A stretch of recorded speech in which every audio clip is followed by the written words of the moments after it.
नमस्कार दोस्तों, आप सभी का स्वागत है आपके अपने YouTube चैनल वैकेंसी गुरु में।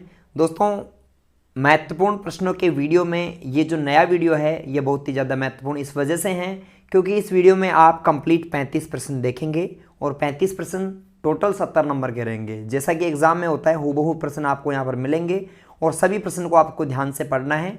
इसके बाद आपको चेक करना है कि आपके कैसे सही हो रहे हैं। अगर आपको नहीं आ रहे तो आप समझिए, उनको एनालिसिस कीजिए और आंसर जानिए।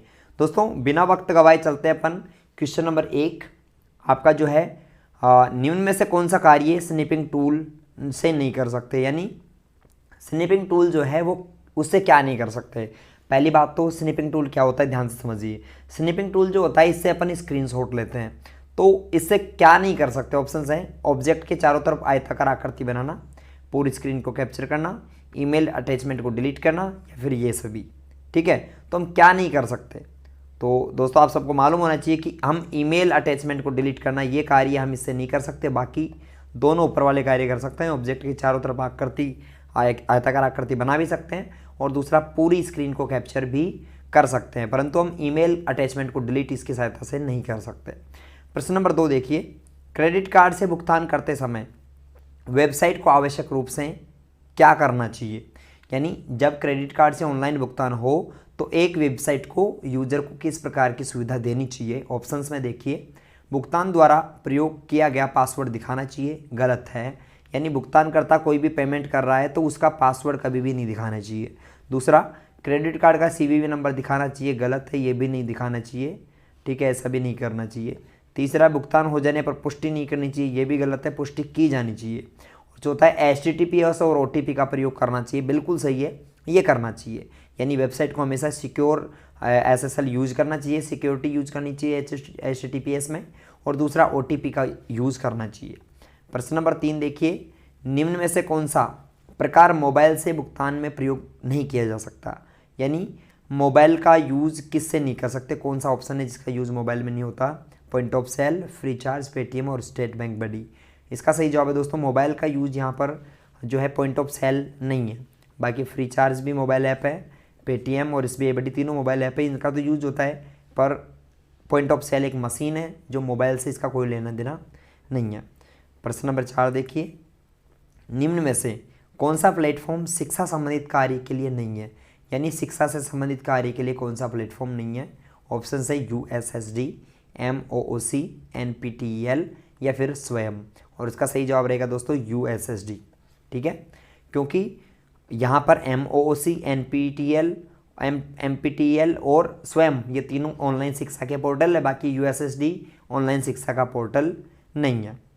आगे हम चलते हैं, ट्विटर प्लेटफॉर्म पर रजिस्टर्ड यूजर निम्न कार्य कर सकता है। यानी ट्विटर का जो प्लेटफॉर्म है वहाँ पर एक जो रजिस्टर्ड उपयोग करता है वो क्या काम कर सकता है। 140 अक्षरों तक का मैसेज भेज सकता है, बिल्कुल सही है। मतलब आप ट्विटर पर 140 अक्षर का मैसेज भेज सकते हो, सही है। अपने फॉलोअर्स को संदेश रिट्वीट कर सकता है, ये भी सही है। यानी किसी मैसेज को रिट्वीट करके अपने फॉलोअर्स के पास पहुंचा सकता है। किसी विषय पर हैशटैग बना सकता है, ये भी सही है। तो इसका सही जवाब रहेगा उपरोक्त सभी, ये सभी इसका सही जवाब है। अगला प्रश्न देखिए, एक दस्तावेज में एक नया पैराग्राफ दर्ज करने के लिए, एक दस्तावेज में एक नया पैराग्राफ अगर आपको दर्ज करना है तो कौन सा बटन दबाएंगे। दोस्तों, आप नया पैराग्राफ लेने के लिए एंटर बटन दबाएंगे। दोस्तों, यदि आप चाहते हैं कि वैकेंसी गुरु आपकी बेहतर हेल्प करे और आपके एग्ज़ाम में अच्छे नंबर आप लाना चाहते हैं तो चैनल को अभी सब्सक्राइब कर लेना और वीडियो को लाइक कर लेना, ताकि सभी वीडियोज़ के नोटिफिकेशन और इम्पोर्टेंट क्वेश्चंस के नोटिफिकेशन आपके पास भेजे जा सके। हमारी कोई भी सूचना महत्वपूर्ण हो आपके पास पहुँचे तो आप चैनल को सब्सक्राइब जरूर कर लो। क्वेश्चन नंबर 7 पर चलते हैं, निम्न में से कौन सा सॉफ्टवेयर अक्सर ईमेल एप्लीकेशन के रूप में प्रयोग किया जाता है और इसमें कैलेंडर, कार्य प्रबंधक आदि भी शामिल है। यानी एक ऐसा सॉफ्टवेयर जो ईमेल एप्लीकेशन के रूप में काम में लिया जाता है और इसमें कैलेंडर और कार्य प्रबंधक आदि भी शामिल होते हैं, इसे हम MS आउटलुक कहते हैं। ऑप्शन सी इसका सही जवाब है। अगला प्रश्न देखिए, वाईफाई का पूरा नाम क्या होता है। आप सभी वाईफाई का इस्तेमाल करते हैं परंतु इसका पूरा नाम आपको याद नहीं है, जबकि यह हमें मालूम होना चाहिए। वाईफाई का पूरा नाम वायरलेस फिडेलिटी होता है, वायरलेस फिडेलिटी। प्रश्न नंबर 9 देखिए, EPDS में PDS का पूरा नाम क्या होता है? मतलब एक फुल फॉर्म है EPDS, इसमें PDS का पूरा नाम होता है पब्लिक डिस्ट्रीब्यूशन सिस्टम, यानी हिंदी में बात करें तो सार्वजनिक वितरण प्रणाली। तो ऑप्शन सी इसका सही जवाब है, पब्लिक डिस्ट्रीब्यूशन सिस्टम। आगे अगला प्रश्न देखिए 10वां, निम्न में से कौन सा एक खोज इंजन का उदाहरण है? खोज का मीन होता है सर्च, यानी सर्च इंजन का उदाहरण कौन सा है जहां पर हम कुछ भी सर्च कर सकते हैं? ऑप्शन है गूगल, फायरफॉक्स, फायरवॉल और एंटीवायरस। इसका सही जवाब रहेगा गूगल। गूगल एक सर्च इंजन है जिसमें हम अपने जो भी टॉपिक होते हैं, जो भी डेटा हम सर्च करना चाहें, जो भी सूचना हम प्राप्त करना चाहें, उन्हें गूगल द्वारा सर्च किया जा सकता है। इस वजह से गूगल को सर्च इंजन कहा जाता है। प्रश्न नंबर 11वां देखिए, विंडोज़ 10 डेस्कटॉप पर निम्नलिखित में से कौन सा नहीं देखा जाता? यानी कि डेस्कटॉप पर क्या नहीं होता इनमें से? ऑप्शन है प्रारंभ बटन यानी स्टार्ट बटन होता है, टास्क बार भी दिखाई देता है, आइकन्स भी दिखाई देते हैं, जबकि टच पैड दिखाई नहीं देता, क्योंकि टच पैड कोई सॉफ्टवेयर नहीं है, ये एक हार्डवेयर का डिवाइस है जो कि लैपटॉप के अंदर रहता है। लैपटॉप में माउस होता है इस प्रकार का, ये यहाँ पर उसमें 2 बटन होते हैं इस जगह, ठीक है, ये वाले बटन हो गए उसमें। तो ये जो माउस है इसको टच पैड कहा जाता है। प्रश्न नंबर 12वां देखिए, MS वर्ड 2010 के साथ बनाई गई फाइल का डिफ़ॉल्ट नेम क्या होता है? यानी माइक्रोसॉफ्ट वर्ड 2010 का एक्सटेंशन नेम, फाइल का डिफ़ॉल्ट नेम क्या होता है? यानी फाइल को जब सेव करते हो तो किस नाम से सेव होती है? डॉक्यूमेंट 1 के नाम से। और अगर आप एक्सेल की फाइल को सेव करते हो तो वो बुक 1 के नाम से सेव होती हैं। और अगर आप पावर पॉइंट की फाइल को सेव करते हो तो वो प्रेजेंटेशन 1 के नाम से सेव होती हैं। 13वां प्रश्न देखिए, प्रश्न क्या है? कंट्रोल पैनल विंडोज़ 10 में अपीयरेंस और पर्सनलाइज कंप्यूटर सिस्टम जो सेटिंग्स हैं वो क्या काम में आती हैं? यानी कि पर्सनलाइज ऑप्शन क्या काम में आता है आपको बताना चाहूँगा दोस्तों। उपयोगकर्ता को अपनी पसंद की तस्वीरें को डेस्कटॉप बैकग्राउंड में बदलने की अनुमति देता है, बिल्कुल सही है, देता है। उपयोगकर्ता को स्क्रीन सेवर बदलने की अनुमति देता है, बिल्कुल सही है ये भी। उपयोगकर्ता को स्क्रीन रेजोल्यूशन और रंग गुणवत्ता आदि बदलने की अनुमति देता है, ये भी सही है। अर्थात इसका सही जवाब उपरोक्त सभी रहेगा।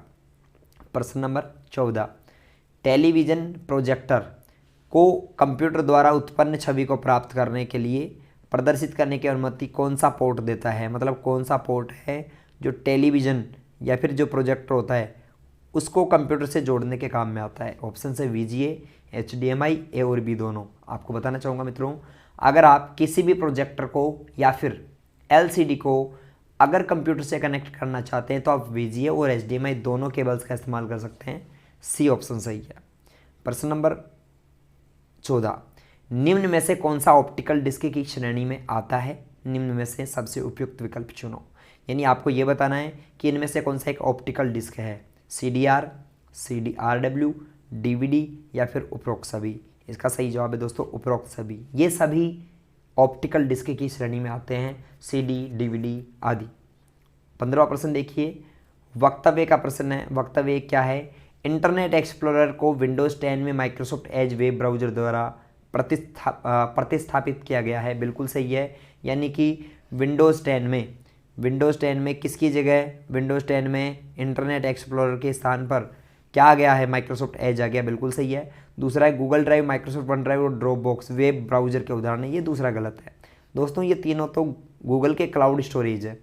ये क्या है? गूगल के नहीं, बाकी सबके ही क्लाउड स्टोरेज है। गूगल का ड्राइव है, माइक्रोसॉफ्ट का वन ड्राइव और ड्रॉप बॉक्स, ये तीनों अलग अलग क्लाउड स्टोरेज है, मतलब ये क्या नहीं है? ब्राउज़र नहीं है। तो पहला वक्तव्य सही, दूसरा गलत। ऑप्शंस में देखिए, ऑप्शन नंबर C, पहला वक्तव्य सही, दूसरा गलत। 16वां प्रश्न देखिए, MS वर्ड 2010 में स्ट्राइक थ्रू फॉन्ट प्रभाव का उपयोग क्या है? मतलब आपसे पूछा जा रहा है कि स्ट्राइक थ्रू क्या काम में आता है? दोस्तों जैसे कोई भी टेक्स्ट लिखा हुआ है उसको बीच में उसके लाइन खींचना हो तो स्ट्राइक थ्रू काम में आता है। तो टेक्स्ट के मध्य में लाइन खींचने के लिए, टेक्स्ट के बीच में लाइन खींचने के लिए इसका इस्तेमाल किया जाता है। प्रश्न नंबर 17, निम्न में से किसकी भंडारण क्षमता सबसे कम होती है? यानी किस में सबसे कम डेटा भरा जा सकता है? फ्लॉपी डिस्क में, CD, DVD और हार्ड डिस्क में? इसका सही जवाब रहेगा दोस्तों फ्लॉपी डिस्क में, क्योंकि एक फ्लॉपी डिस्क का जो आकार होता है वो 1.44 MB ही होता है। तो सबसे कम फ्लॉपी डिस्क में डेटा भर सकते हैं।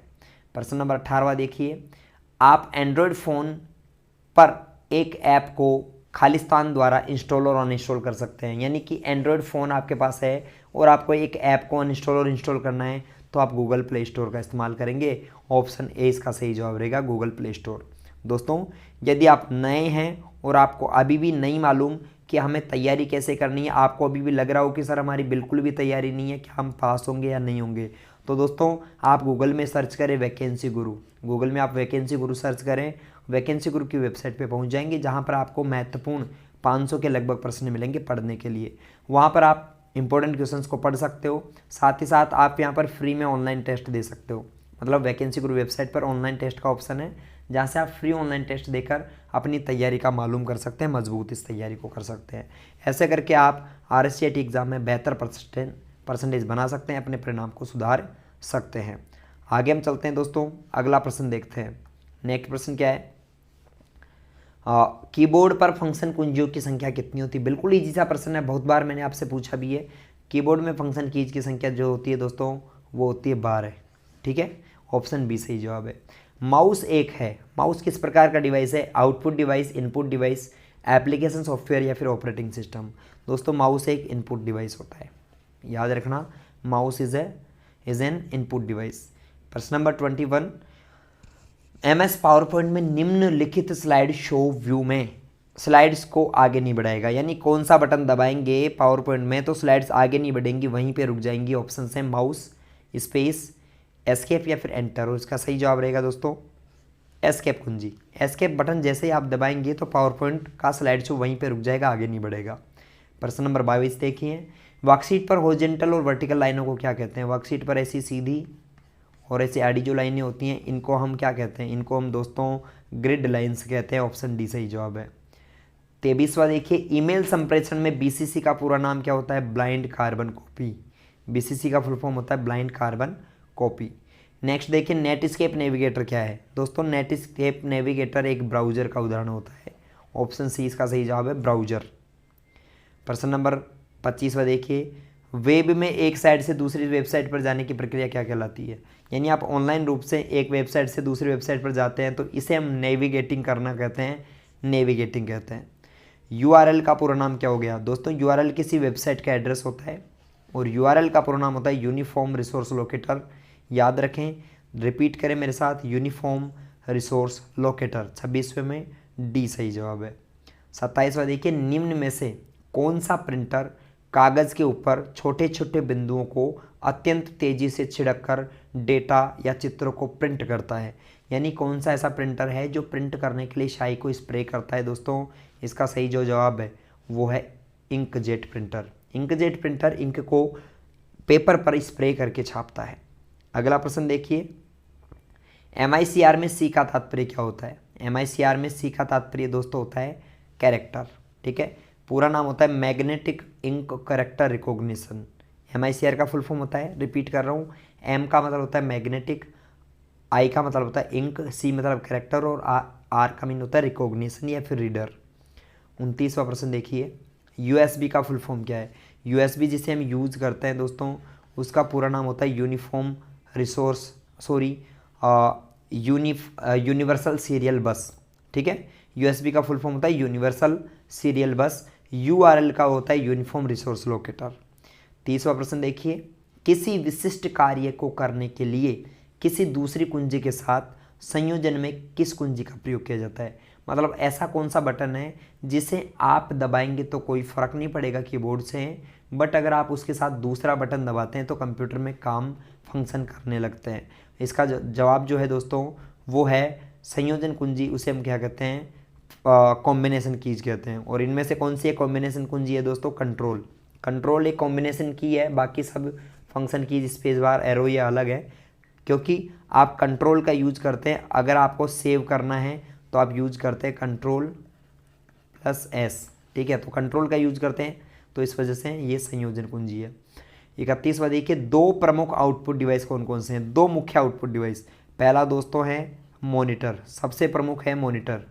मॉनिटर अगर नहीं रहेगा तो आप कंप्यूटर यूज़ नहीं कर सकते। और दूसरा जो आपका प्रमुख आउटपुट डिवाइस है वो है प्रिंटर।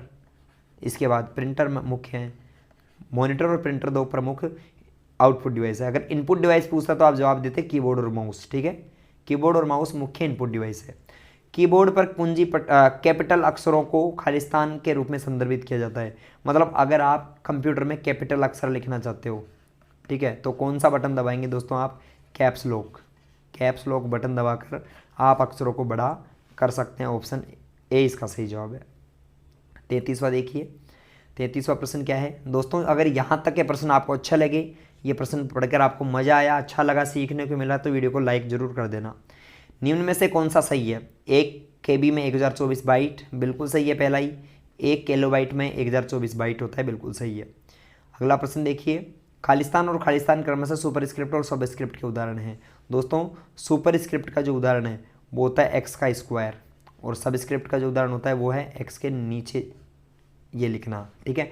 यानी ऊपर जो लिखते हैं वो सुपरस्क्रिप्ट होता है, नीचे जो लिखते हैं सबस्क्रिप्ट होता है, ठीक है।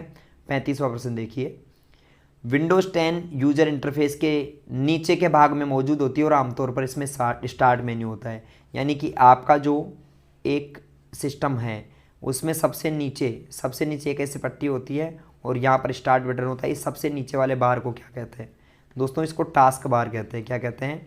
Task bar. दोस्तों 35 में से कितने प्रश्न आपके सही रहे कमेंट करके बताएं, और साथ ही साथ आपको ये बताएं कि वीडियो आपको कैसा लगा। दोस्तों अगर अच्छा लगा है तो लाइक कर दीजिए, अपने दोस्तों के साथ शेयर कीजिए, और अगर आप नए हैं तो अभी भी आपने चैनल को सब्सक्राइब नहीं किया तो फटाफट सब्सक्राइब करें और बेल आइकन पर क्लिक करें। मिलते हैं दोस्तों अगले वीडियो में, तब तक आप इसी प्रकार रेगुलर तैयारी करते रहिए। बाय बाय, गुड बाय, धन्यवाद।